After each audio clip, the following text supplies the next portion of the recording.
Pinagbabaklas ng COMELEC ang mga campaign poster na iligal na nakalagay sa mga barangay. Ayon sa ilang residente, nagulat din sila sa dami ng nakakabit na tarpaulin sa kanilang lugar. Nasa frontline ng balitang yan, si JC Cosico. Mga tarpaulin ng mga kandidatong ipinaskil sa mga poste, bakod, hanggang sa mga kawad ng kuryente sa ilalim ng LRT Recto Station.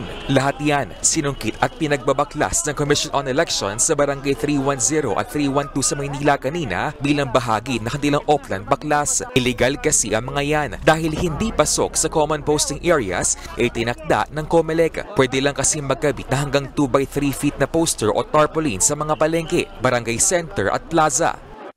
Nasampulan din sa Oplan baklas sa ilang lugar sa Quezon City. Hindi lusot ang hili-hilerang poster na nakakabit sa bakanting loteng ito sa bahagi ng Barangay Katipunan. Ayon nga sa caretaker, nagulat na lang sila na marami nang nakapaskil sa kanilang lugar. Sabi nila folder size lang po tsaka ilang piraso. Kaya pumayag po ako nagpirma na magkakabit sila. Kaso pagtingin namin, ganyan na po yun, malalaki.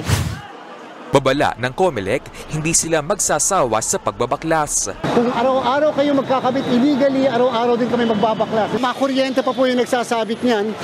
Ang mga lumalabag na kandidato pwedeng ma-disqualify. Di na raw uubra ang palusot ng mga kandidato na hindi naman sila ang nagkabit.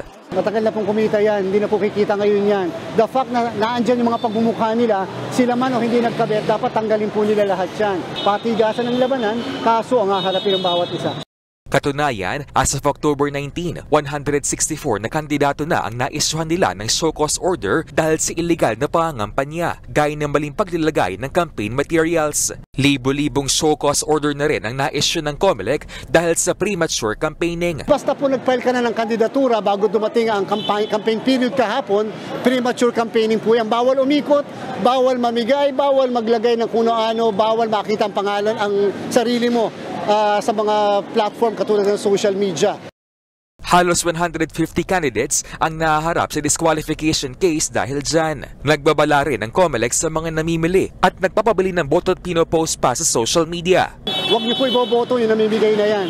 Hindi po talaga sila seryoso sa pagkandidato. Kayo po ay liable din. Ang vote buying ay hindi lang para sa namimili. Ang vote buying ay para sa tumatanggap din. Inaasahang matatapos ang pamamahagi ng mga balota at iba pang campaign paraphernalia ngayong araw para sa barangay at SK elections sa October 30. Nagbabalita mula sa Frontline, JC Cosico, News 5. Magpapadala ng 100 dagdag na pulis sa Abra para sa barangay at SK elections. Ayon sa PNP Cordillera, sa susunod na linggo, inaasahan ang pagdating ng dagdag na persa. Makakasama nila ang mga pulis na napili namang magsilbing electoral board sa eleksyon. Hindi pa naman makumpirma ng PNP kung may kinalaman sa eleksyon ang pamamaril sa isang tumatakbong barangay kagawad sa bayan ng Bukay. Sa ngayon, hindi pa nakikita ng PNP na kailangang isailalim sa red category o COMELEC control ang lugar. Mga kapatid, Cheryl Cosim po. Iba na ang may alam at may pakialam sa panahon ngayon. Para sa tuloy-tuloy na balitaan sa Frontline, mag-follow at mag-subscribe sa social media pages ng News 5.